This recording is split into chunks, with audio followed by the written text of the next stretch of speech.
قسمت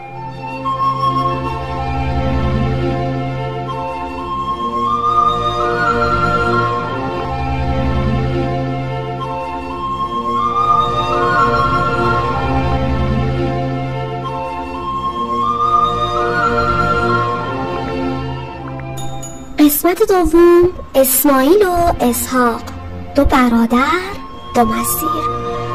آغاز قطب‌های تاریخ ساز اسلام و یهودیت.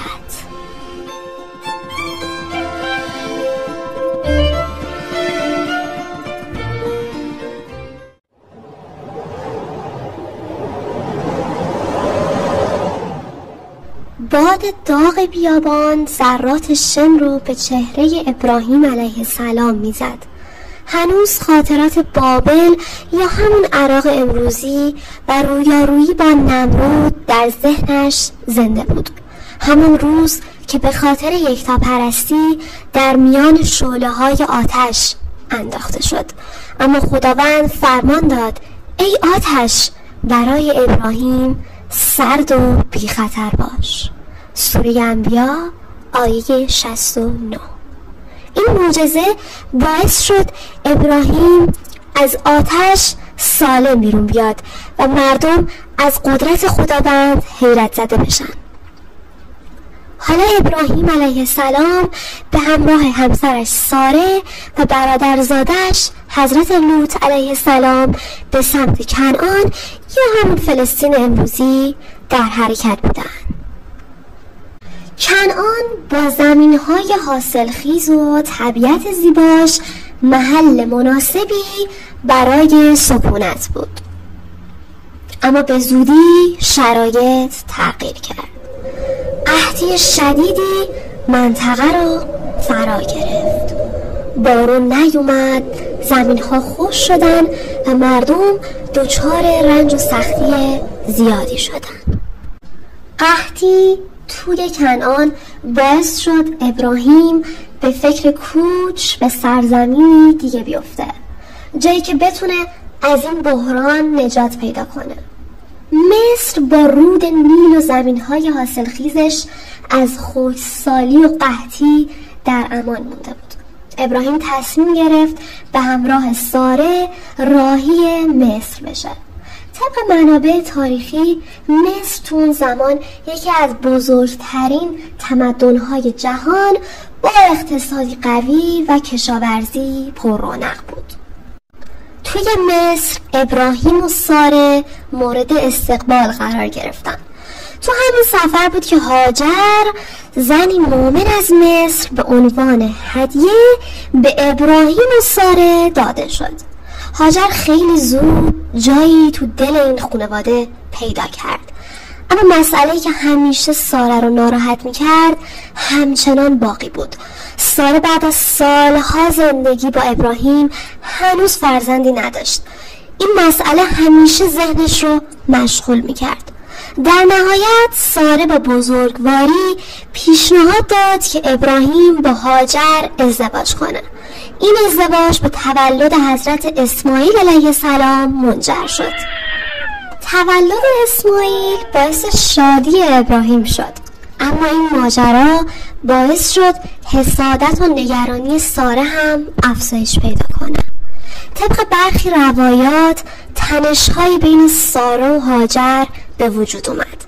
توی این شرایط خداوند به ابراهیم علیه السلام دستور داد که هاجر و اسماعیل رو به سرزمینی دور ببره، جایی بی آب و علف که بعدها به مکه معروف شد.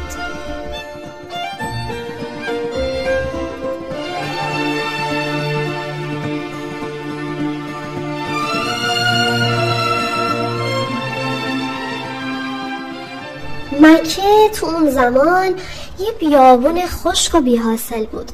ابراهیم علیه السلام با دلی پر از ایمان هاجر و اسماعیل رو به این سرزمین برد. خداوند به ابراهیم وعده داده بود که این سرزمین روزی مرکز یکتاپرستی خواهد شد. ابراهیم با توکل به خدا هاجر و اسماعیل رو توی اونجا تنها گذاشت و به کنعان بازگشت. هاجر که زنی صبور و مؤمن بود، با همه سختی ها به خداوند توکل کرد. اما وقتی آب و غذا تموم شد، نگرانی از جان فرزندش دل هاجر رو به تپش انداخت.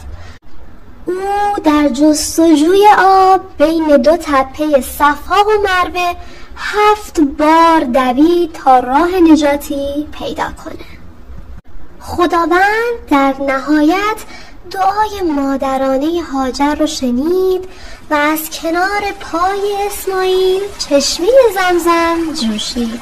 این چشمه منبع حیات در اون سرزمین خشک شد و خیلی زود قبیله جرهم که از یمن به اون منطقه مهاجرت کرده بودند به کنار این چشمه اومدن و توی مکه ساکن شدند.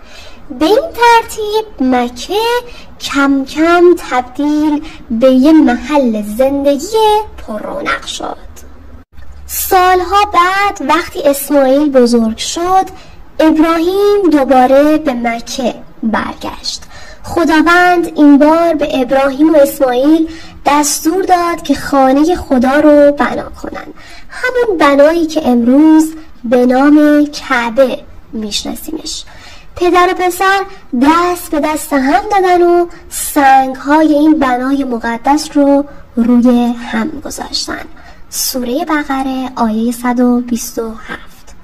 این خونه بعدها به مرکز یکتاپرستی و محل طواف و قبله میلیون‌ها انسان از سراسر دنیا تبدیل شد. از نسل اسماعیل پیامبر خاتم یعنی محمد صلی الله علیه و آله و بعدش هم 12 وصی او اومدن.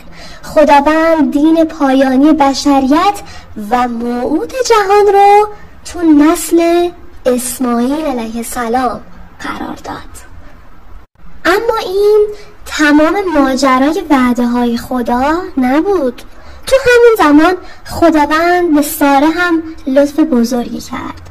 توی سن 90 سالگی در حالی که دیگه امیدی به فرزند نداشت، خداوند به اون بشارت داد که فرزندی به دنیا خواهد آورد. حضرت اسحاق علیه السلام. سوره هود آیه 71. این معجزه الهی دل ساره رو پر از شکر و سپاس کرد. اسحاق در کنعان رشد کرد، همونجا هم مرکز اونها شد که وقتی پسر حضرت اسحاق یعنی حضرت یعقوب و بعدش هم فرزندانشون به دنیا اومدن، شدن مرکز بنی اسرائیل که اسرائیل یعنی بنده خدا و لقب حضرت یعقوب هست که فرزندانشون به 12 قبیله تبدیل شدن. نسل اسحاق علیه السلام پیامبران بزرگی مثل حضرت یعقوب علیه السلام و حضرت یوسف علیه السلام رو به دنیا آورد و بعدش هم حضرت داوود و سلیمان و موسی و در آخر هم عیسی علیه السلام که همگی از نسل اسحاقن.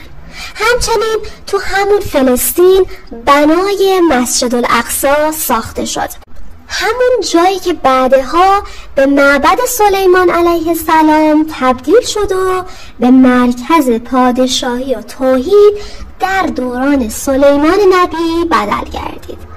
به این ترتیب 2 مسیر بزرگ در تاریخ ادیان ابراهیمی شکل گرفت: اسماعیل در مکه و اسحاق در فلسطین که هر کدوم آغازگر نسل‌هایی شدند که تاریخ جهان رو